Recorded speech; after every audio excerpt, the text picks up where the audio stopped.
Vienas pirmųjų į kvietimą pakomentuoti Seimo priimtas alkoholio kontrolės įstatymo pataisas atsiliepė buvęs Seimo narys, buvęs sveikatos apsaugos ministras, dabar Europos parlamento narys, žinomas kaip uolus ir nuoseklus kovotojas už blaivybę Aurelijus Veryga.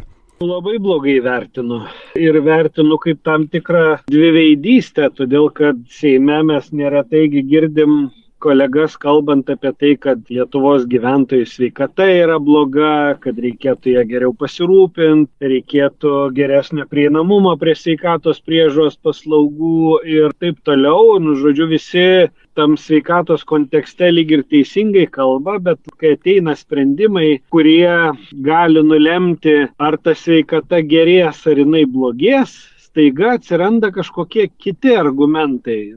Tie argumentai mane tiesą sakant pribloškė, nes nors aš jau ir nesu Seime, bet aš stebėjau posėdžio transliaciją, klausiau, ką kolegos Seimo nariai kalbėjo, kokius argumentus dėstė, tai tie argumentai, kad pagaliau tapsim civilizuota šalim, lyg tai civilizacija nulemtų girtumo lygis, arba tokie Seimo nario pasakymai, kad kai būnu ten vietos šventėse, man duoda išgert naminės ir aš jaučiuosi nepatogiai, kaip prisidėdamas prie kokio nusikaltimo, tai dabar legalizuosim ir aš jau jausiuos patogiai ir gerai. Tai kas čia yra per kalba? Tai ir daugiau žmonės visokių nusikaltimų daro, gal ir vagia jaučiasi nepatogiai, tai gal įteisinkim tada vogimą ir visi vagis jausis patogiai.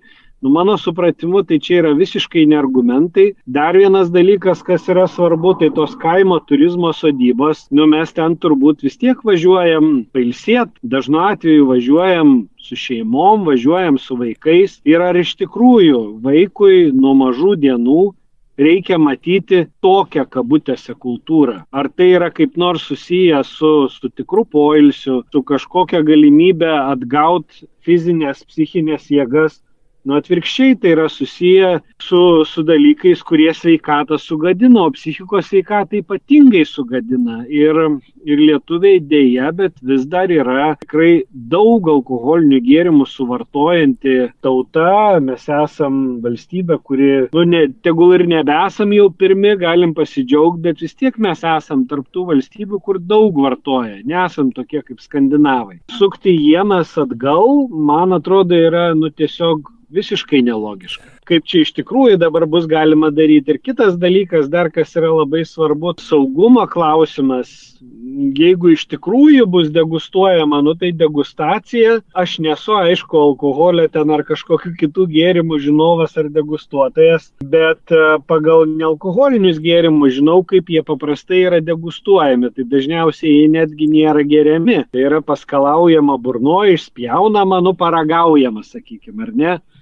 Tai, aš tikrai abejoju, ar čia tikrąja to žodžio prasme, išsivarius ten tą 100 litrų, kaip sakoma, kiek ten bus leidžiama, bus degustuojama. Aš manau, kad ten tiesiog bus geriama, taip buitiškai, liaudiškai, sakykim. Ir tiesą sakant, aš nelabai įsivaizduoju, nei kas žiūrės kokybę, kad neapsinuodytų žmonės, nes naminę degtinę galima pagaminti, išvaryti ir tokią, kuri gali būti labai nuodinga ir pavojinga, jo žmogus gali mirtinai apsinuodyti. Ir kitas dalykas, kas sužiūrės, kiek ten yra išvaryta tos naminės degtinės per metus. Juk turbūt svarbu, kad atėjęs koks nors ten tikrintojas, jeigu jis iš vis ten ateis kada nors, kad jis nerastų daugiau kaip 100 litrų. Ir jeigu neras daugiau kaip 100 litrų, bus galima sakyti, kad daugiau kaip 100 litrų nieks čia ir neišvarė. Taip Seimo priimtas alkoholio kontrolės įstatymo pataisas komentuoja buvęs Seimo narys, buvęs sveikatos apsaugos ministras, dabar Europos parlamento narys, žinomas kaip uolus ir nuoseklus kovotojas už blaivybę Aurelijus Veryga. Seimo narė mišrios Seimo narių grupės atstovė Agnė Širinskienė sako, kad pakeitimai prieštarauja pirmiausia patiems alkoholio kontrolės įstatymo tikslams. Mano nuomonė yra labai neigiama, nes pats alkoholio kontrolės įstatymas turi tikslą mažinti vartojimą, gerinti žmonių sveikatą ir akivaizdu, kad tikslas yra visuomenės sveikata. Tuo tarpu čia mes turime visiškai priešingą iniciatyvą, kuomet bandoma liberalizuoti alkoholio vartojimą ir tikrai ne pačias geriausias alkoholio vartojimo tradicijas, kuomet tiesiog kaimo sodybos galės be jokios kontrolės, nes kontrolės mechanizmas nenustatomas, be jokios kokybės vertinimo, nes kokybės standartai vėlgi nenustatomi ir netgi nenurodoma, kad kažkas galėtų nustatyti. Tai kaimo turizmo sodybos galės tokį gėrimą, kuris bus alkoholis, neaišku kokios kokybės gaminti. Tai šiuo atveju be abejo, kad didės ir alkoholio prieinamumas. Ir antra vertus, tikrai visiems tiems samagono ir naminukės varytojams, kurie dabar tupi miškuose ar kažkokiuose rūseliuose, atsiranda galimybė praktiškai nekontroliuojamai save legalizuoti po kaimo turizmo sodybų priedangą. Tikrai matau, kad vis dėlto mes turėsime vėl kaimiškos regionuose ir didesnį alkoholizmo lygį, kuris dabar buvo pradėjęs mažėti po aną kadenciją įvestų kontrolės priemonių. Ir antra vertus, turėsime iš esmės akcizinį gėrimą, kuris bus gaminamas be jokių reikiamų akcizų, gaminamas neaiškiu kokiu kiekiu, nes vėlgi, sakau, kontrolės mechanizmo nėra. Sukontroliuoti, ar ten tiksliai tą kiekį pagamino, ar tiksliai jo nepagamino, bus neįmanoma. Tai šiuo atveju valstybė kaip akcizinės prekės, žinom, susirenka mokesčius, valstybė neteks ir tam tikrų mokesčių. Ir jūs dar sakote, kad ši pataisa tiesiog prieštarauja pačiam alkoholio kontrolės įstatymui? Taip, iš ties pačiam įstatymo tikslui prieštarauja, nes, kaip minėjau, įstatymo tikslas yra alkoholio mažinimas. Seimo narė, mišrios Seimo narių grupės atstovė Agnė Širinskienė. Seimo narė, Seimo sveikatos reikalų komiteto narė konservatorė Jurgita Sejonienė teigia, priimtas alkoholio kontrolės įstatymo pataisas vertinanti labai santūriai. Aš vertinu labai rezervuotai. Iš karto pasakysiu, kad galutinėme balsavime aš susilaikiau, prieš tai balsavau prieš svarstymo metu ir pateikimo metu. Nemanau, kad šita įstatymo pataisa labai iškraipys ir labai paveiks alkoholio vartojimo tendencijas Lietuvoje. Antra vertus, aš nemanau, kad tą reikėjo daryti dėl kelių priežasčių.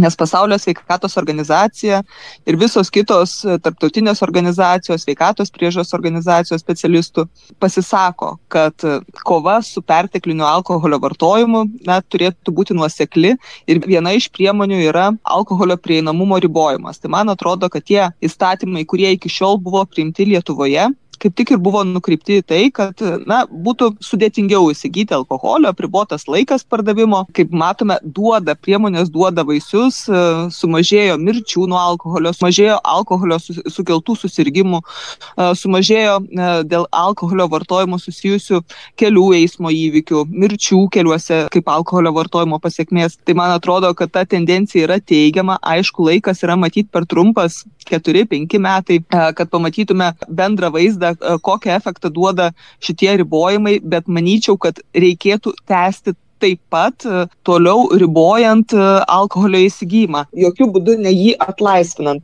Seimo narė, Seimo sveikatos reikalų komiteto narė konservatorė Jurgita Sejonienė. Pataisoms nepritarė ir valdančiųjų laisviečių atstovė Morgana Danielė. Ji pasigenda produkto kokybės kontrolės.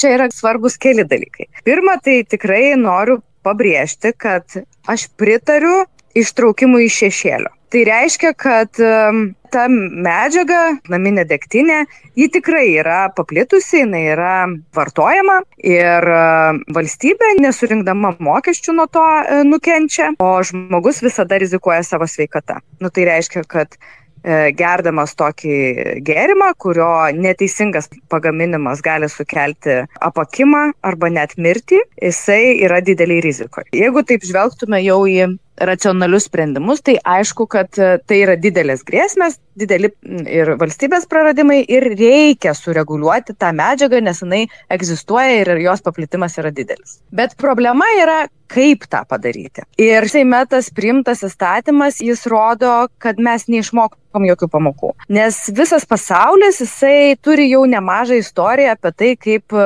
bandė legalizuoti, sureguliuoti, apsibrėžti taisyklės tabako ir alkoholio vartojimui. Ir buvo padaryta labai daug klaidų, nuo reklamos iki pardavimo taisyklių ir viso kito. Na ir dauguma šalių tas pamokas išmoko ir tas pamokas labai gražiai dabar pritaiko ir kitų medžiagų sureguliavimui. Tų kitų medžiagų, kurios irgi yra paplitusios ir jas jau yra nusprendžiama kai kuriuose valstybėse ištraukti irgi iš juodosios rinkos ir sureguliuoti tas taisyklės. Tai mes galim matyti, kad tokiais atvejais labai griežtos yra taisyklės. Labai. Tai šitas įstatymas Lietuvoje, kuriuo yra bandoma, tarsi 21 amžiui, jau turint visas šitiek medžiagos ir tiek patirties, mes sugebam priimti įstatymą, kuris netitinka net kažkokio standarto jokio. Ir jis nepasiekia savo tikslo.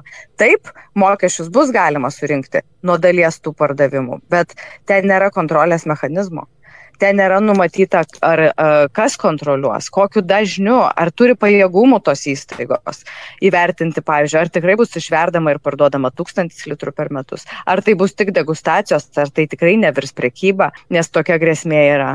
Ir kas dar labiausiai nuliūdina, tai kad tas tikslas užtikrinti žmogui sveikatai, jo saugumą ir gyvybei šiuo atveju, nes medžiaga mirtina, jeigu jinai blogai pagaminama, irgi nepasiekiamas, nes tam įstatyme nėra prievolės užtikrinti išvirto produkto kokybės kontrolę. Yra numatyta abstrakti frazė, jeigu neklystu, kad užtikrinti, kad nebūtų nuodinga. Bet žiūrėkit, tai jau dabar noriu taip juodo humoro, tai kaip bus užtikrinama? Uošviai duos išgerti. Čia tikrai atrodo absurdiška. Tai turi būti numatytas mechanizmas, kaip yra, ar ten į laboratoriją turi vežti, ar turi įsigyti kažkokius ten savo vietoj turėti jau tada, jeigu verda. Kokius tai ten mechanizmus, gal tada paprasčiau, greičiau galima atlikti. Bet tai va šitie dalykai stebina, kad stebina padarytas sprendimas, jisai, trumpai tariant, ir nepasiekia tų tikslų, dėl kurių ta legalizacija yra reikalinga šitos degtinės. Ir toliau išlieka grėsminga sveikatai ir nėra kontrolės mechanizmų jokių numatyta, tai kažkaip daug labai grėsmių dėl išplitimo pačios medžiagos. Ir kitas dalykas, tai tiesiog pavyzdys, kad nieko, panašu, kad nieko nebuvo išmokta, nes Lietuva yra viena iš tų šalių, kur dėl blogo taisyklių apsibrėžimo, blogos reguliacijos turi milžiniškų bėdų su alkoholio vartojimu iki šiol.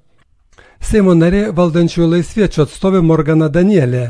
Vienintelis mano kalbinto politikų tryško džiaugsmu ir optimizmu, tai Liberalų sąjūdžio frakcijos Seime seniūnas Eugenijus Gentvilas. Pagaliau nugalėjo sveikas protas. Tai 4. bandymas per 22 metus ir šį kartą pagaliau pavyko. Aš pats pasitelkiau visų Seimo frakcijų, visų partijų atstovus, surinkau 21 parašą ir tikrai rezultatas pasiektas. Antras dalykas. Kiekviena tauta turi savo gastronominį paveldą, kurį vertina kaip kultūros paveldą. Tarp visų tautų visos jos turi ne tik valgomosius patiekalus, tačiau ir alkoholinius gėrimus kaip savo gastronominį paveldą. Lietuva tokį gastronominį paveldą taip pat turi, tai yra naminį alų, kuris yra legalizuotas ir yra verdamas, ir naminukė degtinė, stiprus alkoholinis gėrimas, kuris buvo ne tik kad nelegalizuotas, tačiau buvo visiškai uždraustas, numatant net baudžiamąją atsakomybę.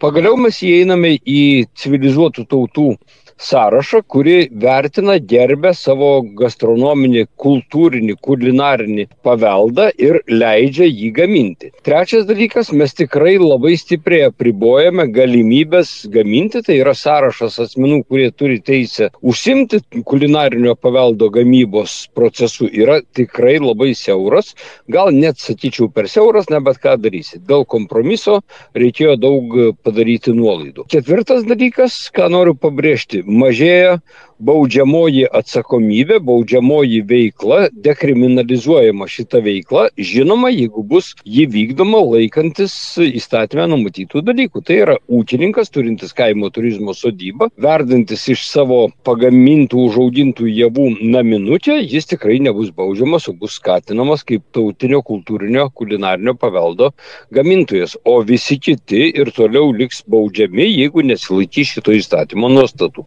Seimo narys Liberalų sąjūdžio frakcijos Seime seniūnas Eugenijus Gentvilas. Išgirdome visą spektrą politikų nuomonių dėl prieš savaitę Seime priimtų alkoholio kontrolės įstatymo pataisų, kuriomis bus leidžiama ūkininkams kaimo turizmo sodybose legaliai gaminti tradicinį alkoholinį gėrimą naminukę. Kaip jos veiks, parodys gyvenimas. Minėtos pataisos turėtų įsigalioti nuo spalio 31 dienos. Čia Vytautas Markevičius.